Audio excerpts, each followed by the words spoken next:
Travel credit cards can offer lucrative perks like sign-up bonuses, shopping credits, and the ever-sought-after airport lounge access. But are these cards still a good idea if you don't live in a place where all of the rewards are available? We've got the answer this episode.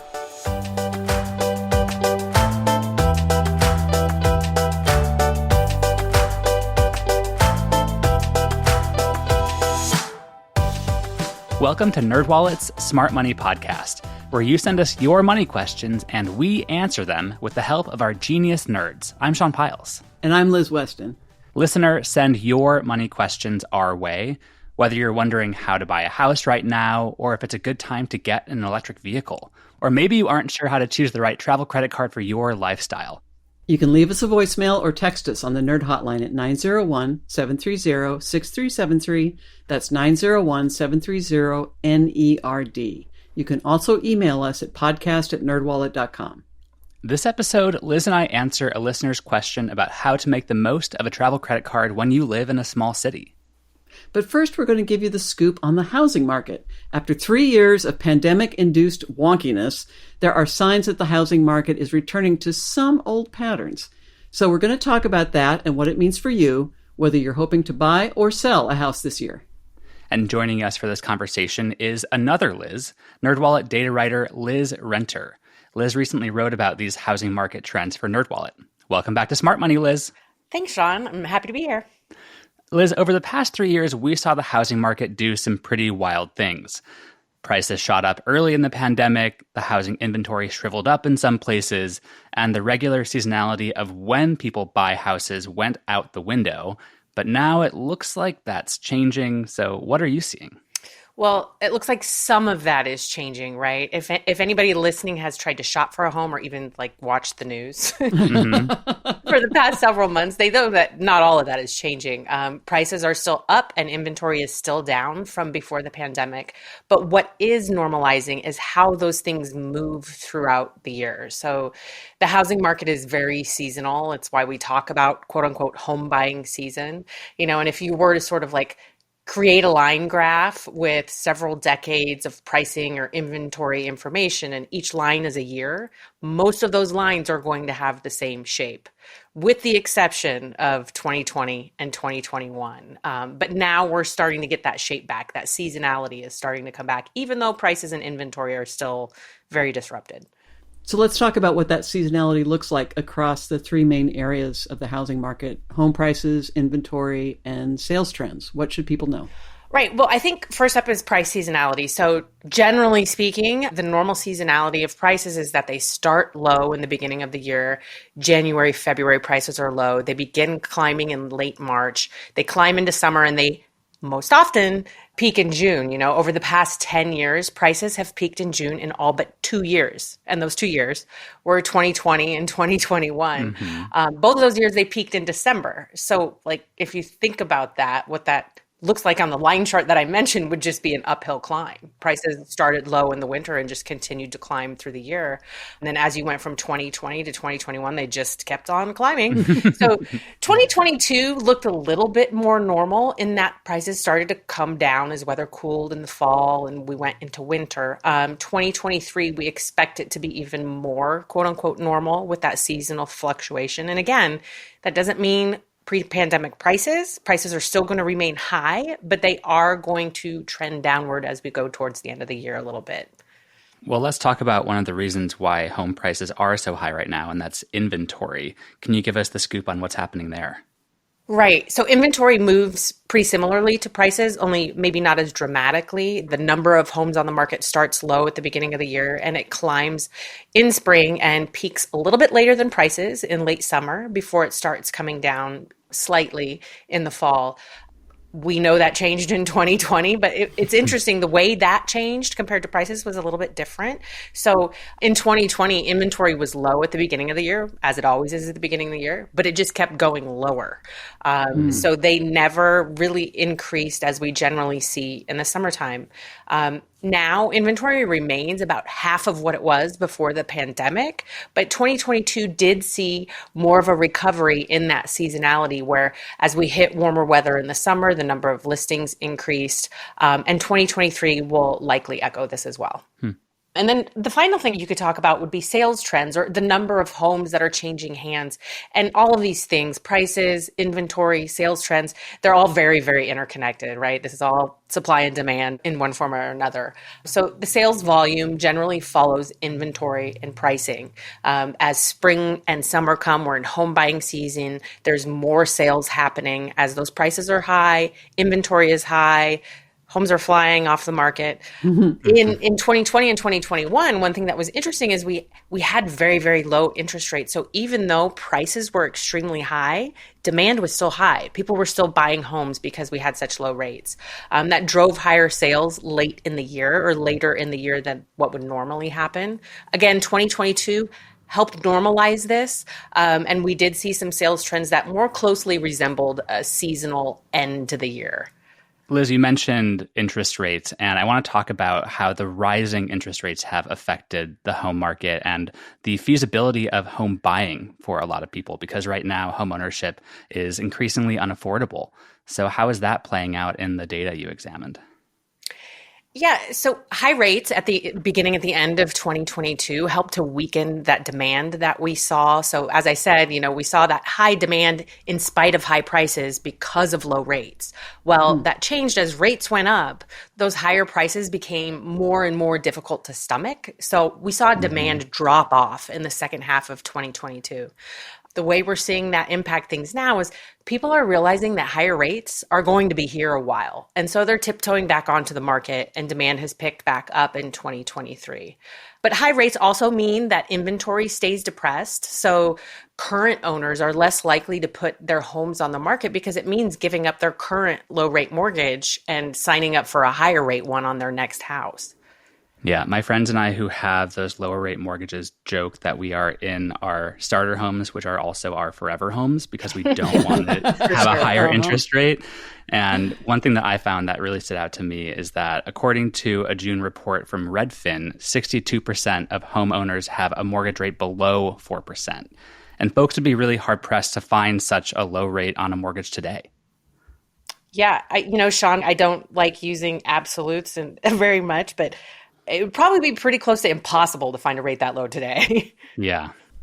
So let's talk about what these changes mean for consumers, starting with home buyers. Yeah, so buyers are likely to see the most competition and the highest prices of the year right now. This is going to subside slightly over the next several months as things start to cool down, both the weather and the housing market. But as I said earlier, prices aren't going to come down substantially. If you're waiting for 2019 prices, you might as well hang it up. That's not happening.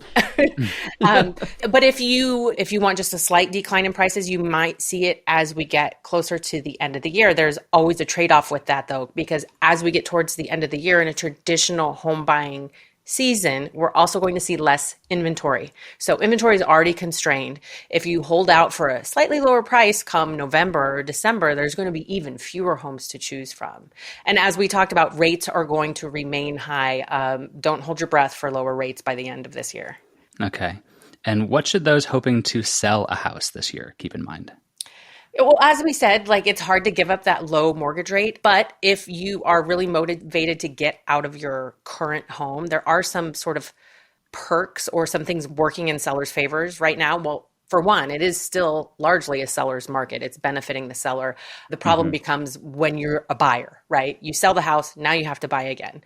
The good news on this front is a lot of current homeowners have a ton of equity in their existing home, and a bunch of equity makes for a bigger down payment on your next home. Tied very closely to that is if you have a bigger down payment, you might be able to borrow less or take out the amount of mortgage relative to the home price. And if you can do that, you could probably get a shorter mortgage. So instead of that 30-year fixed interest rate, you could look at a 15 or a 20. And there's two benefits there. Number one, those shorter mortgages generally have a smaller interest rate, but also you're paying for 10 years less. So you're going to save potentially thousands of dollars in interest anyways. Right. Okay. Well, Liz, I'm going to end this conversation with an annoying crystal ball question for you. Do you have any predictions for what will happen in the housing market as we head into the back half of 2023? Yeah, Sean. So I think I touched on a couple of these, but number one, rates are going to stay high. Because of that, demand is going to remain moderate. That doesn't mean demand is going to cool or you're not going to see competition, because the other thing that's going to happen towards the end of this year is supply is going to remain constrained. Mm-hmm. So you're still going to be out there, even though there's going to be maybe fewer borrowers than a couple years ago or fewer shoppers than a couple years ago. There aren't enough homes to go around. So competition is going to remain high. And as I said at the top of the episode, prices may come down slightly in that seasonal trend, but we're not going to undo the price gains that we saw in 2020 and 2021. Right. So it seems like the housing market will remain challenging for many, but at least it's somewhat more predictable now. Exactly. All right. Well, Liz, thank you so much for talking with us. Yeah, absolutely. It's been fun. That wraps up our This Week in Your Money segment. Today's money question is up next. Stay with us.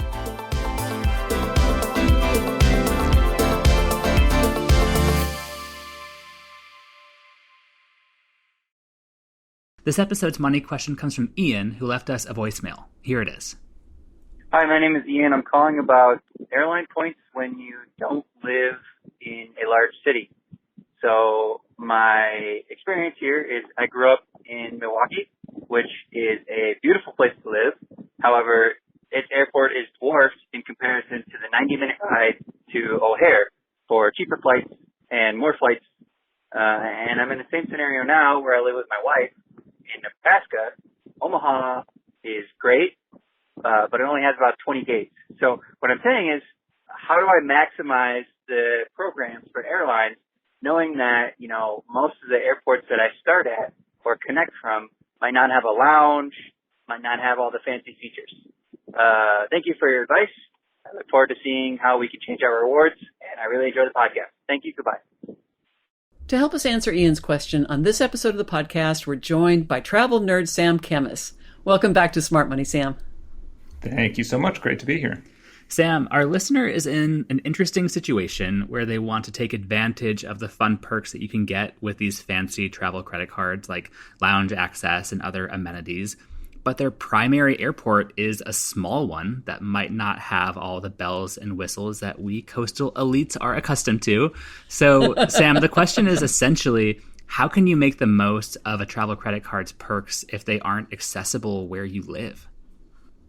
Yeah, it's a great question. And I think it boils down to FOMO at some level, right? There's this fear of missing out that my credit card offers something, but I can't take advantage of it because of my small airport. And my biggest piece of advice here is just not to feel too much of that FOMO, because in my opinion, the lounge access that many of these cards offer is actually kind of overrated. I just wrote an article that has literally that headline, that airport lounges have become a bit overrated. Okay. Why is that?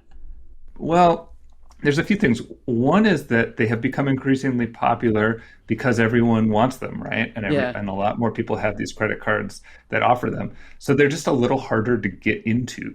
So it's not uncommon to either need to wait in line or to wait on a waiting list to get into one of these lounges, or to show up and find that they're actually not letting folks in at all who have access through a credit card. That happens to me with maddening frequency. Yes. So in some ways, our listener who's in a smaller airport is spared this outrage of showing up and not being able to get into a lounge that they think they have access to. The main appeal is to have a go-to place where you can hang out. And of course, they usually have some food and drink for you too. But I tend to just find an empty gate and park there with my book and a coffee and hang out, because I do kind of want to get away from people. But it seems like airport lounges were appealing because that was one way to escape the crowds and get some snacks at the same time. But if that isn't really an option for a lot of folks, maybe they're better off going the empty gate route. Yeah, totally. I think it's a great option. And especially at smaller airports. Smaller airports are just generally a little nicer, a little quainter, a little quieter. So yeah, they are kind of like built-in lounges in some ways. Mm-hmm. But I'm also noticing that more airports are adding lounge-like amenities, like more charging stations, quiet areas, comfortable seating, sometimes play areas for the kids. I haven't found any free booze yet, but I'm, otherwise, you don't have to have a lounge to have a decent experience. No. Yeah, no, totally. Really, the free booze is the distinguisher. So if that's what you're after, then maybe the lounges are worth it. But otherwise, yeah, a lot of airports have made improvements that have made them a lot more lounge-like. The one I'll harp on that I wish more airports did is there's a thing called a quiet airport movement that some international airports are taking on, and it's this idea of making way fewer announcements that are airport-wide. Mm-hmm. So all the gate announcements that aren't for your gate and all the random messages from the mayor of the town that you're in, whatever it is, they're cutting those. And that's one of for me, the biggest benefits of a lounge is they don't have those announcements, and it's just a much more peaceful place to be. Yeah, you don't realize how much stress you are experiencing with all that noise going on. Yeah, no, totally. It's just sensory overload in every direction at an airport because you're navigating people coming at you and noises everywhere and flashing lights. So, I mean, I'm just a big fan of my noise canceling headphones. Those help me stay sane while traveling. Yeah, totally.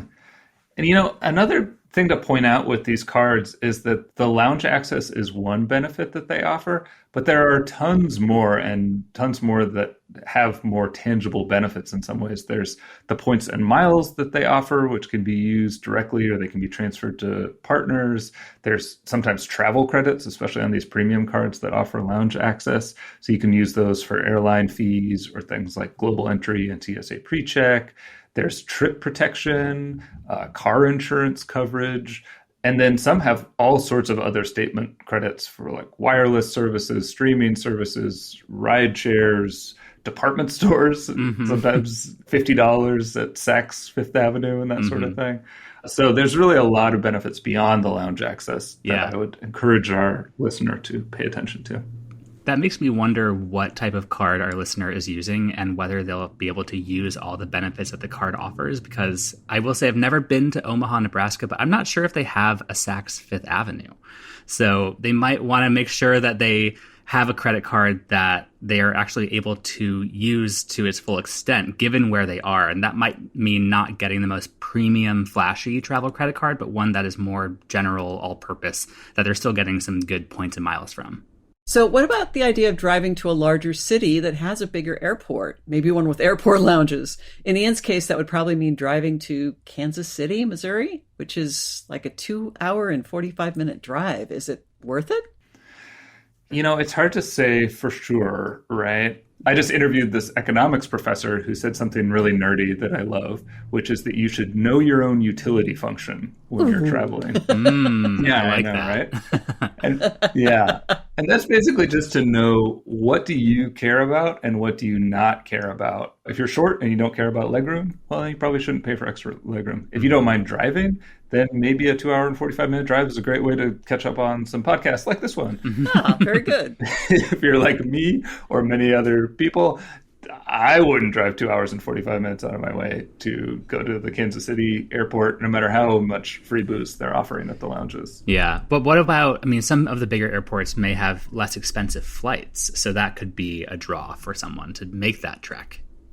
And that's a more classic utility function right there, right? Is figuring out how much is my time worth, how much cheaper is it? I face this all the time. I'm usually flying either out of LAX or Santa Barbara Airport, which is closer to me. And the Santa Barbara ones are more expensive, but it's so much closer and the airport's so much nicer. So I'm making this utility function trade-off calculation basically every week. And we've been promised at LAX that within a year or two, we're going to have less of an issue. But right now, the traffic and just trying to get to the airport is phenomenal. So I don't blame you, Sam. Stick with Santa Barbara. Yeah, right. And it's so beautiful. They got the Spanish tiles everywhere. But going back to the airport lounge question, it probably isn't worth driving 2 hours and 45 minutes just to get to an airport where there's maybe an airport lounge, unless, I guess, you're some sort of fanatic.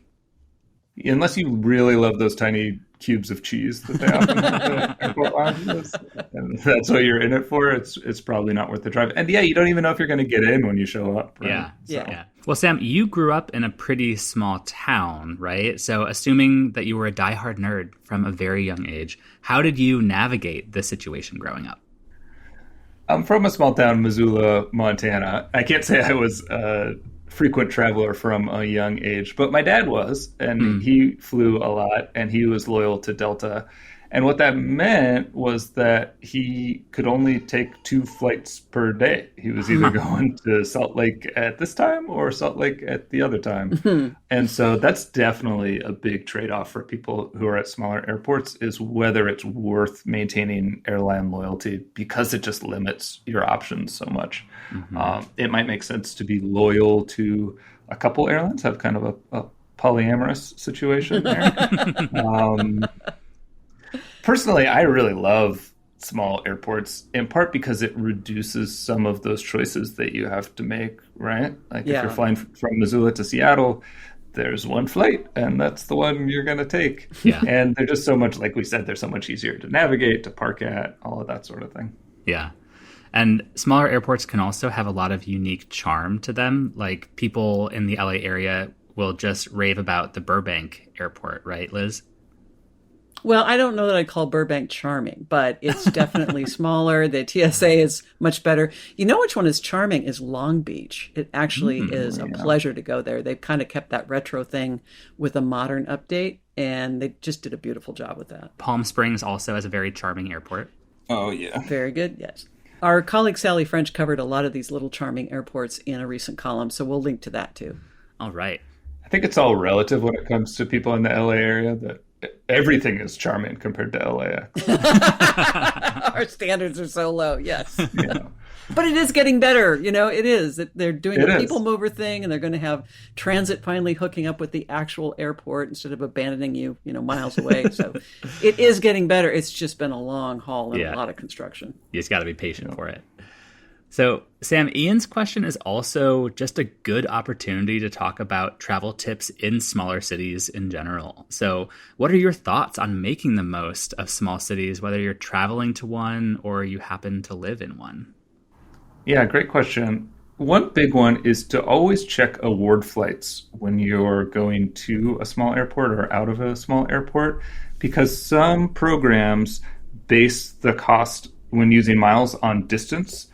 And flying out of smaller airports can be more expensive when paying cash, but not when using miles. So if you're flying from Seattle to San Francisco, it might be really cheap. But if you're flying to Eugene, Oregon, it might be more expensive if you're paying with cash. So that might be a great time to check the cost when using those miles.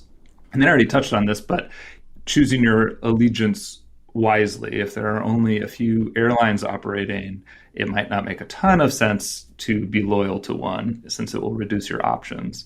For example, if you're flying out of Missoula and trying to be loyal to American, you're always going to be flying out of Dallas Fort Worth, which really limits your mobility to fly from the top of the country to the bottom and then fly from there. So yeah, just be mindful of the routes when flying through a small airport. That makes sense. And then when you visit a smaller city, this is for you, Sam, and you too, Liz, what do you like to do? Like, how do you approach traveling in a place that's not a bustling metropolis? I'm just thinking of the one time that I flew into Manchester, New Hampshire, when we were like the last flight and the place was deserted. It was actually a little bit creepy. Yeah. So I think be cognizant of the fact that you may not have all the amenities that you are used to if you've been flying out of a larger airport. One thing I always like to do when I'm traveling to a smaller city is find the most specific museum they have to that location. Like I did a road trip through Tennessee one time with 2 of my really dear friends from college, and we went to this museum that was from an old general store. They had been open for over 100 years, and they turned everything that they'd been selling over that century into little pieces of the museum, and it was so charming. And that's the kind of thing you can only really get in a place like that. That is so true. I went to a tool museum in Troyes, France, and I can't imagine a similar museum anywhere else in the world. They had thousands of handmade tools from like the 18th and 17th century, and it was beautifully lit. It was absolutely gorgeous. And I'm still trying to get to the cleaning museum, which is in Idaho. So that's on my bucket list. Yeah. A cleaning museum? Wait, I want to hear more about this cleaning museum. Yeah, there was this dude that was like really into cleaning, and he's got a cleaning museum, and I can't wait to go. It was closed the one time that we drove through, so now I have to go back. Yeah. Wow, that's amazing. This is a pretty generic tip, but I live in a small town, and I really love it when people just ask me what to do here. And I find that that's really useful, that instead of looking at guidebooks or on Google or whatever, just go to a coffee shop and say, hey, what's the thing to do here? You know, it's sort of like going to a restaurant and being like, what do people order at this restaurant? Yeah. But just saying, here in Ojai, California, there are hot springs nearby that sort of only the locals know about, and they change location, so it's hard to put on Google Maps. And that's a great example where if you didn't ask anyone, you would never know about it, right? Oh, that's awesome. Right. As opposed to checking TripAdvisor, where you might be going to something where thousands of other people are also going to be lining up to see like a waterfall or something. That's what we get a lot out in the Portland area. Yep. People love their waterfalls. They do. Awesome. Well, Sam, thank you so much for talking with us. Thank you. And now let's get on to our takeaway tips. Liz, will you please start us off? Yes. First, don't sweat the lounges too much. Lounges are increasingly crowded, and many airports are adding lounge-like amenities. Next, know your utility function. Make trade-offs that matter to you. Finally, enjoy the perks of smaller airport living. Less traffic means less crowded, with easier access and less onerous security lines. And that's all we have for this episode. Do you have a money question of your own? Turn to the nerds and call or text us your questions at 901-730-6373. That's 901-730-NERD. You can also email us at podcast@nerdwallet.com. Visit nerdwallet.com/podcast for more info on this episode, and remember to follow, rate, and review us wherever you're getting this podcast. This episode was produced by Liz Weston and myself with help from Tess Vigland. Kevin Tidmarsh mixed our audio, and a big thank you to the NerdWallet Copy Desk for all their help. And here's our brief disclaimer. We are not financial or investment advisors. This nerdy info is provided for general educational and entertainment purposes and may not apply to your specific circumstances. And with that said, until next time, turn to the nerds.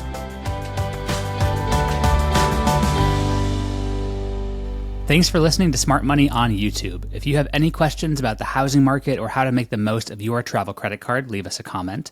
And be sure to subscribe to get new episodes of NerdWallet's Smart Money podcast every week on YouTube.